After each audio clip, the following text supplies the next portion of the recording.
If you post a Israeli or Palestinian flag in my comment section, I'm going to delete it unless you attach an essay-long paragraph of why you're picking a side with links and references, because I want you to fucking prove you actually have a reason, you actually are educated about the historical facts that's not completely biased and one-sided from your echo chamber. I want stats, I want links from both sides, I want evidence, I want you to write a fucking paragraph, and if you do not and you just post a flag, I'm going to delete your comment because you're ignoramus. Hey guys, so I know I spoke a little bit about my opinions of what's going on in this war in the Middle East, a little bit on my Bill Maher video, but I kind of wanted to also just come to you personally and say how I exactly feel about what's happening. First off, let me say this. I am anti-war, period, across the board, and I would never applaud it from what either side it's coming from. I would never applaud the loss of life. I would never celebrate the loss of life. And I know there's a lot of people on either side that say that's not what they're doing. But when you cheers and clap and applaud when one side seems to be triumphant in another way over the other side, when it includes the loss of life, you are celebrating the loss of life. I don't know how you can keep trying to like sugarcoat that and tiptoe around that. That is exactly what you're doing. It is gross, it is disgusting, it is demonic, and I won't have nothing to do with it. That's why I'm choosing not to pick a fucking side, because I'm a human being, not a tribalist who worships my fucking ideology because I got half-ass information from my echo chamber or my woke ass professor. The most disgusting thing that I've seen throughout this horrible war, probably preventable, is people picking sides and people treating this Middle Eastern war as if it's some sort of sports game.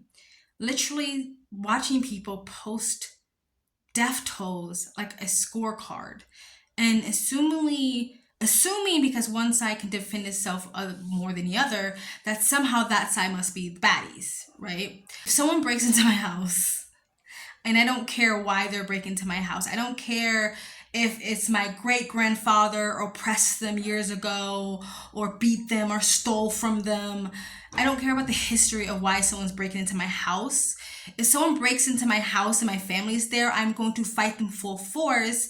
And you can't tell me how much violence I can use to protect my family because they're smaller than me or they have less weapons to defend themselves than me. They broke into my house. I don't care about the history of it. I'm still not applauding the death. I still wouldn't sit there and celebrate the fact that I had to take someone's life to protect my family. But you can't tell someone how much force they can use to protect their livelihood, their home, their land, their family, and their communities. It's utterly ridiculous. But the fact that people are taking sides and hashtag Palestine and hashtag Israel, free Palestine, and posting flags in their bio and pretending there's some sort of history buff or history scholar, you are most likely taking a side because your echo chamber told you to, or your political or cultural ideology leans that way. You're not most likely very well educated on the historical facts on either side. And even if you were, because again, your political and cultural ideology would tell you to pick a side, you would just pick a side. Because I'm black, and I didn't know, FYI, because I'm black, I am supposed to be on the side of Free Palestine because they're slightly brown, and I guess some Palestinians supported the Black Lives Matter, which turned out to be a big fucking scam anyway. Because I'm black, I'm supposed to support them. And there's a lot of brown-skinned people who support Palestinians because they were told to, because someone said, you're black, they supported Black Lives Matter, they're kind of brown, you should support them. I'm not trying to be disrespectful. I'm sure there's some people that are very well knowledgeable about the history of what's going on, but a lot of people aren't. Most people on social media aren't. Most people are just posting a post and virtue signaling and trying to get clout off of literally deaths of children on both sides. It's funny how like the left always claims about like believe all women, right? Believe all women, right? So if a woman comes out and says, hey, I was sexually assaulted, believe her without facts, without evidence, not a stitch of it. But you have to believe her, and if you don't, you're a misogynist or you have internalized misogyny, you're a horrible, horrible human being. But when someone comes out, soldiers and reporters and people that's on the ground says, hey, there's babies that have been, their heads are gone, you demand evidence. I guess there's no such thing as a perfect Israeli victim, right? No evidence whatsoever needed if a woman says she's sexually assaulted, or if someone claims that they experience racism or sexism or transphobia. Just believe their lived experience without a stitch of evidence. But people who are on the ground telling you there have been babies who've lost their heads in this conflict, and you are literally demanding photographic and video evidence. Why the fuck you want to see lifeless, headless babies? I don't know. That's weird and that's creepy and kind of gross. I'm not saying that the media doesn't lie. I'm not saying that government doesn't lie. I'm pretty sure there's a lot of lies on both sides. I'm pretty sure there's a lot of bias leaning and sort of covering up stories and stuff like that on both sides. But the fact that people are literally like salivating at the mouth and demanding photographic and video evidence of dead headless babies is weird, it's creepy, it's gross, it's weird, and it's disgusting. On either side, anybody demanding any photographic evidence of dead babies, you're gross. I'm gonna go on the side of believing the people that were on the ground. And hopefully no one's making that story up. Apparently, what really happened is that there are dead babies and some of them lost their heads, and maybe they weren't actually cut off. Maybe they were shot off. Maybe they were beat off. Maybe not all babies lost their head, but they're dead babies. They're dead fucking babies. And the fact that that doesn't make you want to immediately just throw up and cry and ask what's going on in the world. The fact that your go-to knee-jerk reaction is show me the pictures. You are a gross human being and you lost something along the way. I don't know what it is. Maybe it's your fucking soul. I have no idea. But it's gross. Yeah, it's been really sad. I've seen so much footage, and so much videos, and so much photography or photographs of this tragedy. The fact that people want to willingly see it is weird. But I've seen it. And I'm telling you, my immediate reaction, I don't care if it's on the Palestinian side, I don't care if it's on the Israeli side, I want to bawl and cry. My heart aches. I am sad. I am angry. Because the fact of the matter is this war is perpetrated by a bunch of leaders, selfish, self-indulgent, maniacal leaders who don't care about the civilians of their country. And this bunch of women and children and men and families have to have their lives destroyed because of the decision of selfish, thoughtless leaders. Those are the people you should be mad at. Not the civilians in any way, not even the soldiers, because the soldiers are protecting their homes or fighting for their home. That is who you should be mad at. The people who are making money off of this, the weapons industry, the billionaires, those are the people you should be mad at, but instead people have decided to turn against each other. Instead, people have decided to turn against the civilians, being Islamophobic or anti-Semitic. If you support Hamas, you are anti-Semitic because Hamas's objective is to clear out all Israelis off the land, dead or alive. So if you support Hamas, you are anti-Semitic. I don't know why people keep trying to sugarcoat this. If you support apartheid, an apartheid state, then you're probably Islamophobic. Either way, picking a side kind of makes you gross. This is why I'm deciding not to pick a side. I've seen in real life, I have friends, I've seen in real life how this has affected them. I'm in a place right now where all I see is posters of missing Israeli people. Granted, I don't have a lot of friends from Palestine and doesn't affect my empathy levels at all, but I am closer to that other side, to Israeli side, because I have Israeli friends. I have traveled a lot with Israeli people from Israel. I've traveled with some of them who've been in the army because it's mandatory for the most part, and I've never once heard them utter one Islamophobic or thing against Islam or anything against Palestinian or Palestine at all. Not one time. And I've been traveling with Israeli people for over 9 years, and I've never heard one time, not one utterance of something that made me go like, ugh, or side eye.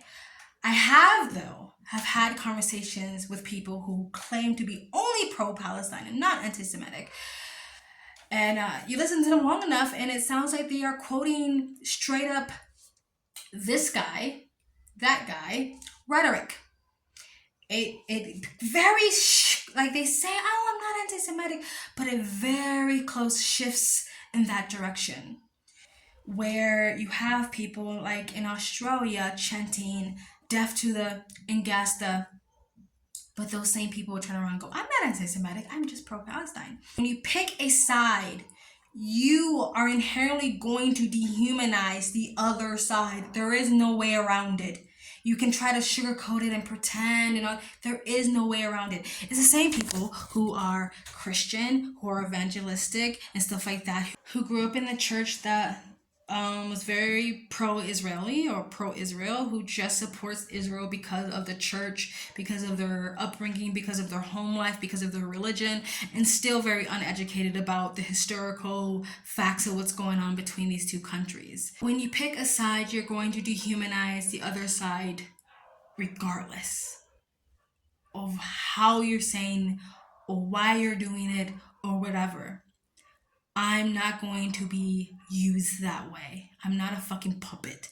I'm not going to allow myself to play that game. Because I said it already in another video. I don't know if it's uploaded or not. I'm not playing the division game anymore. Us against them thing. I'm not. I might say some funny little snarky comments about the left or feminism or whatever, but like I'm not playing the us against them game. The world will never change. Wars will continue. Societies and culture will continue to collapse because of tribalism, because of division, the whole divide and conquer, and people seem to cannot stop playing that game. People cannot seem to not stop being the puppet for a lot of people neither of us like, any of us like. I'm not playing that game. I'm not being used that way anymore. I'm not going to allow people to create sort of outrage in me for a group of people I don't know and has done nothing to me on either side. So for me, that was the most disturbing thing that I witnessed throughout this whole thing is people just like rabidly picking a side. And by the way, I have to say that a lot of Jewish people, Israeli people, especially in places like LA and New York, are very progressive and liberal, and most likely also supported Black Lives Matter. So I just had to just bring you back to that point of people saying because I'm Black, I'm supposed to support one side because they supported Black Lives Matter, when I'm pretty sure a lot of Jewish people did too. But anyway, yeah, I'm not picking a side. And I literally unfollowed everybody who picked a side on my social media, except Twitter. I can't even go on Twitter right now. Twitter is just like just photo and video of casualties. I can't. It makes my heart ache. I can't do it.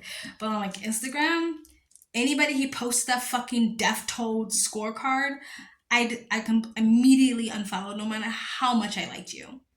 And one other thing, if you post a Israeli or Palestinian flag in my comment section, I'm going to delete it unless you attach an essay-long paragraph of why you're picking a side with links and references, because I want you to fucking prove you actually have a reason, you actually are educated about the historical facts that's not completely biased and one-sided from your echo chamber. I want stats, I want links from both sides, I want evidence, I want you to write a fucking paragraph, and if you do not, and you just post a flag, I'm going to delete your comment because you're ignoramus. You pick a side, you're disgusting.